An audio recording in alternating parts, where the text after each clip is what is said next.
नमस्कार दोस्तों, उम्मीद है आप स्वस्थ होंगे, मस्त होंगे और पढ़ाई भी आपकी अच्छी चल रही होगी।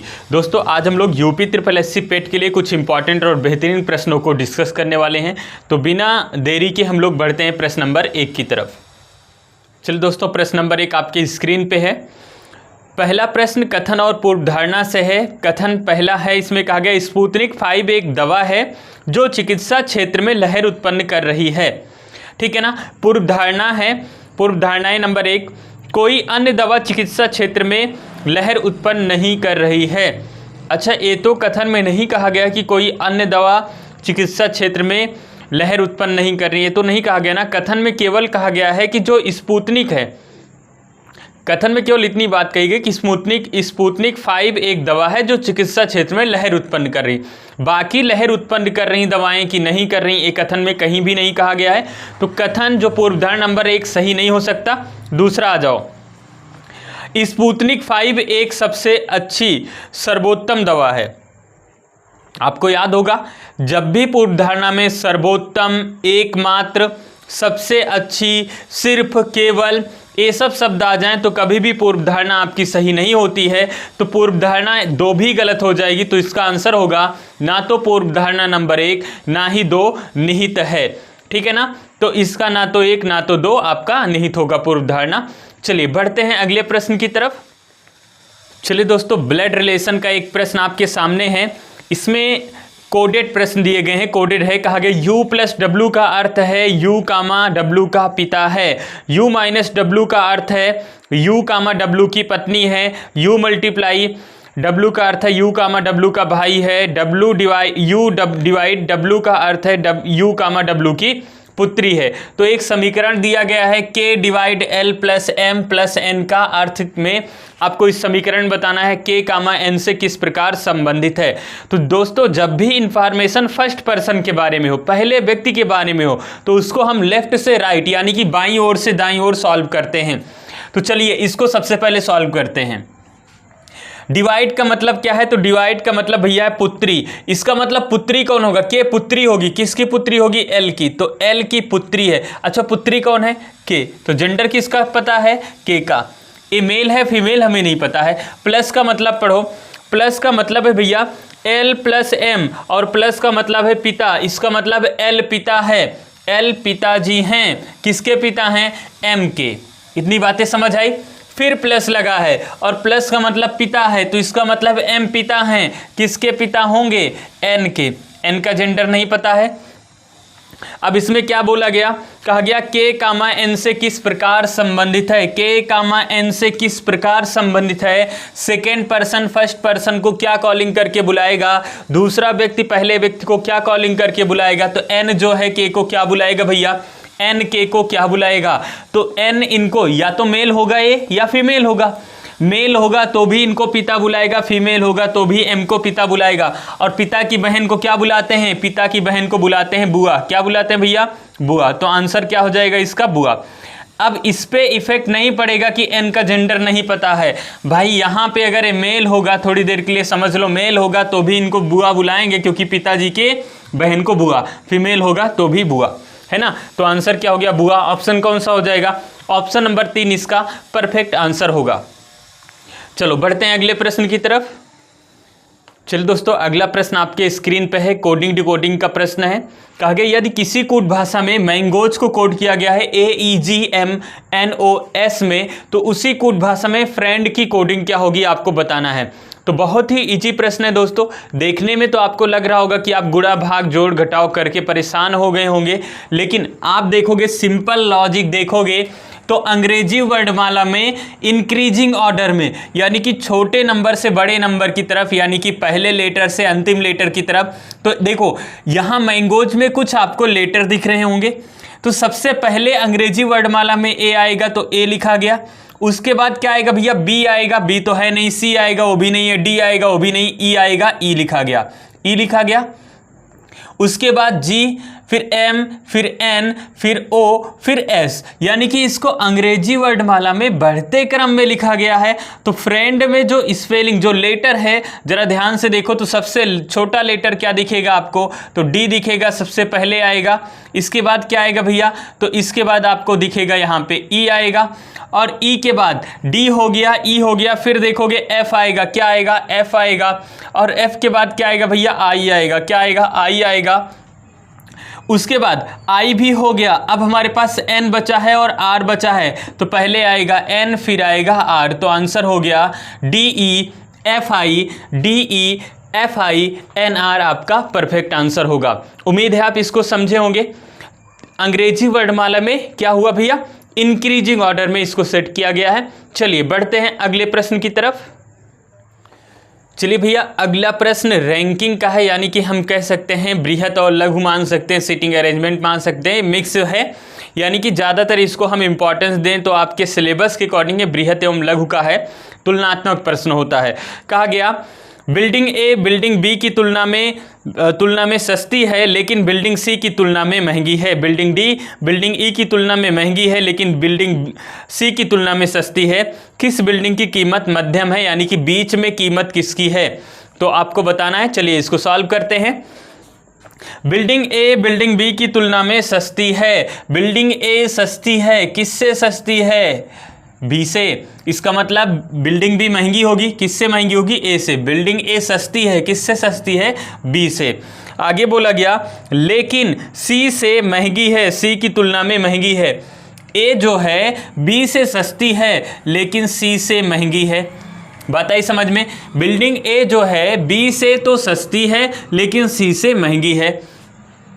आगे इसमें लाइन बोला गया बिल्डिंग डी बिल्डिंग ई की तुलना में महंगी है। बिल्डिंग डी जो है ई की तुलना में महंगी है, यानी कि ई से महंगी है लेकिन सी से सस्ती है। डी जो है सी से सस्ती है, डी सी से सस्ती है लेकिन ई से महंगी है।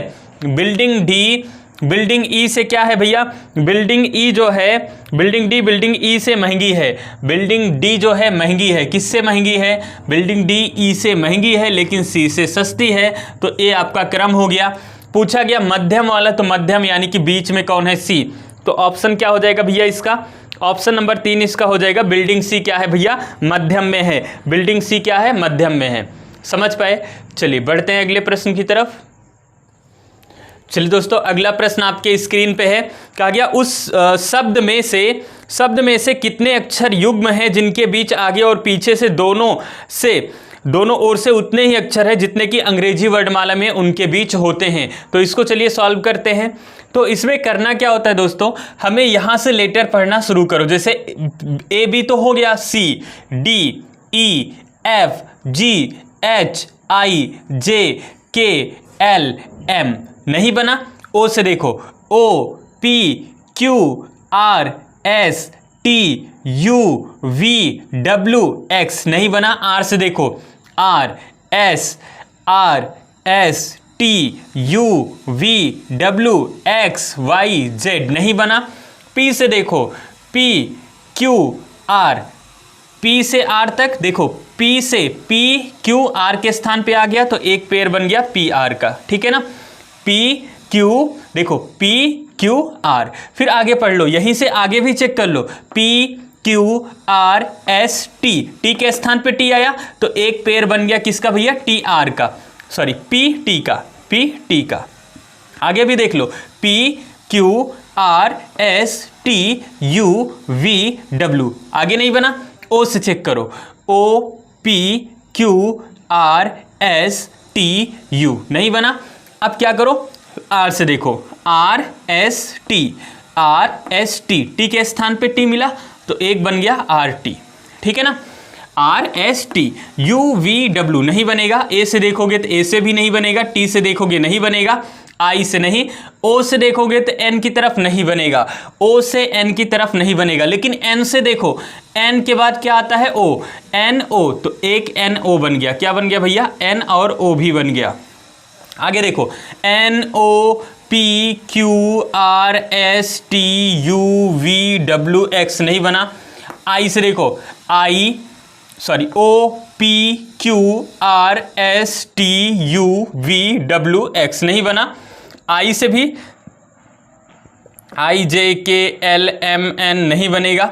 यहाँ से T से देखो टी से देखो इधर सब छोटे छोटे T, देखो T, फिर यहाँ पे 7 लेटर तो है नहीं बनेगा। देख लो एक बार TUVWXYZA नहीं बना। A से बनेगा नहीं। R से देखो RSTUV नहीं बनेगा। O से देखो O के बाद क्या आएगा P, O के बाद P, तो एक बन गया O और P बन गया। क्या बन गया P। 1 2 3 4 5, तो कितने पेयर बने भैया, 5 पेयर बने। कितने, 5 युग्म बने। ऑप्शन नंबर क्या हो जाएगा इसका 3। 5 युग्म बने यानी कि 2 रिवर्स बने और 3 आपके सीधे सीधे बने फॉरवर्ड में। तो इसके कितने पेयर संभव हैं, ऐसे जितने कि अंग्रेजी वर्णमाला में इनके बीच होते हैं, तो टोटल 5 युग्म संभव हैं, 5 पेयर संभव हैं, इसलिए ऑप्शन नंबर 3 इसका परफेक्ट आंसर होगा। चलिए बढ़ते हैं अगले प्रश्न की तरफ।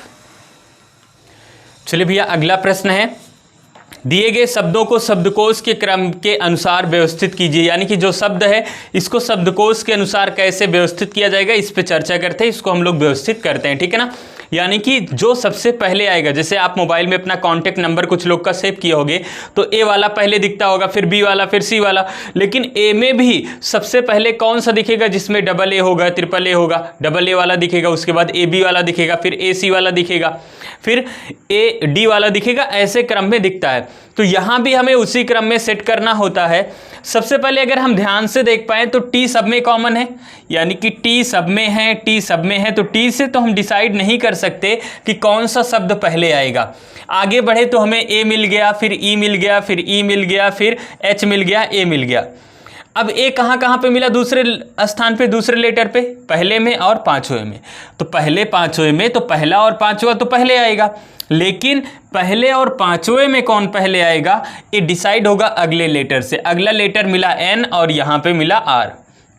अब आप बताओ R और N में सबसे पहले क्या आता है, तो आप कहोगे आता है N। इसका मतलब सबसे पहले क्या हो गया भैया, 1 नंबर, इसके बाद क्या हो जाएगा 5 नंबर, यानी कि अब इन दोनों का काम हो गया है खत्म।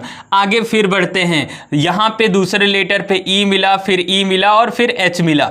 अब बताओ दोनों ई तो पहले आएगा H से, लेकिन इन दोनों ई में सबसे पहले कौन आएगा, तो आप कहोगे यहाँ पे N है और यहाँ पे A है, तो इसका मतलब A वाला पहले आ जाएगा, N वाला बाद में आएगा, इसका मतलब 3 नंबर आएगा और फिर क्या आएगा 2 नंबर। इन दोनों का भी काम खत्म हो गया, तो बचा क्या अभी 4 नंबर, तो 4 नंबर सबसे लास्ट में आएगा। इसका आंसर होगा 15324, 15324 इसका परफेक्ट आंसर होगा। उम्मीद है इस पे समझे होंगे इसको। चलिए बढ़ते हैं अगले प्रश्न की तरफ।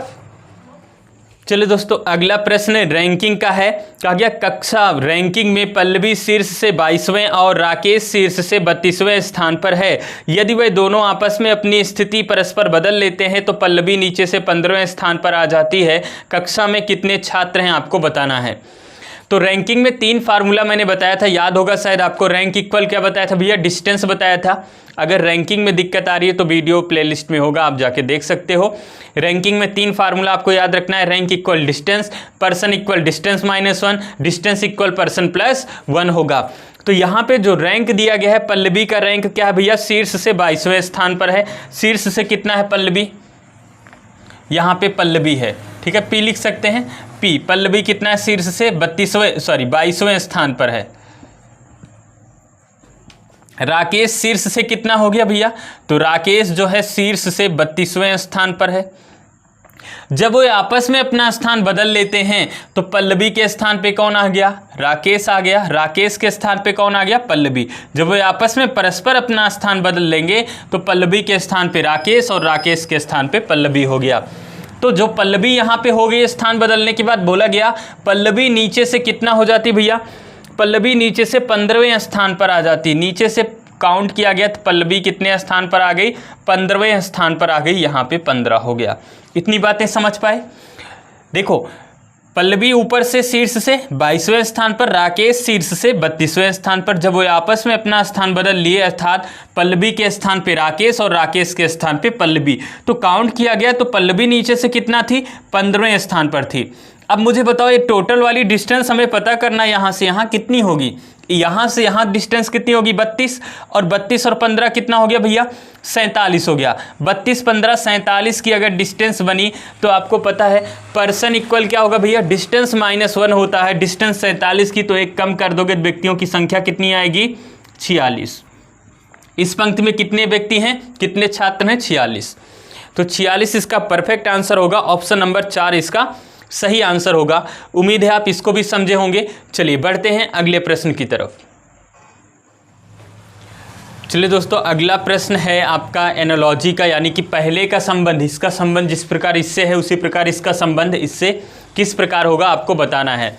तो यहाँ पे जिस प्रकार इसका संबंध इससे है उसी प्रकार इसका संबंध किससे होगा आपको बताना है। दिए गए 4 विकल्प में से आपको सही विकल्प का चुनाव करना है। तो बहुत ही इंपॉर्टेंट, बहुत ही अच्छा प्रश्न है, और मुझे लगता है कि थोड़ा सा नए पैटर्न पे प्रश्न है, इसको ध्यान से समझो। तो आप देख पा रहे हो 25 से नंबर बढ़ के कितना हो गया भैया 26 हो गया, प्लस कितना हुआ 1 हुआ। फिर यहाँ पे नंबर जो बढ़ा है वो एक डिक्रीजिंग ऑर्डर में बढ़ा है, यानी डिक्रीजिंग ऑर्डर का मतलब सबसे पहले बड़े वाले का लॉजिक लगा लो, लिख दो साइड में, फिर छोटे वाले का, फिर उससे छोटे वाले का। अब 22 के बाद कौन सा लेटर यहाँ पे मिलेगा, तो आप कहोगे वी मिलेगा, और वी का 22 होगा प्लेस वैल्यू, 22 में 1 जोड़ दोगे तो 23 हो गया। इसके बाद देखोगे v के बाद सबसे बड़ा तो आप कहोगे r है, और r में 1 जोड़ दोगे तो क्या हो जाएगा s, यानी कि 18 में 1 जोड़ दोगे 19 हो जाएगा। और इसके बाद सबसे बड़ा देखोगे तो आपको o मिलेगा, o का मतलब 15, और 15 में 1 जोड़ोगे कितना हो जाएगा 16, 16 मतलब p। फिर 9 का मतलब कितना i, और 9 में 1 जोड़ दोगे 10, 10 का मतलब j। अब सेम कहानी यहाँ भी करना है। अब कुछ लोग पहले यहाँ सीक्वेंस लगा के ऑप्शन ढूंढेंगे जो कि गलत रहेगा।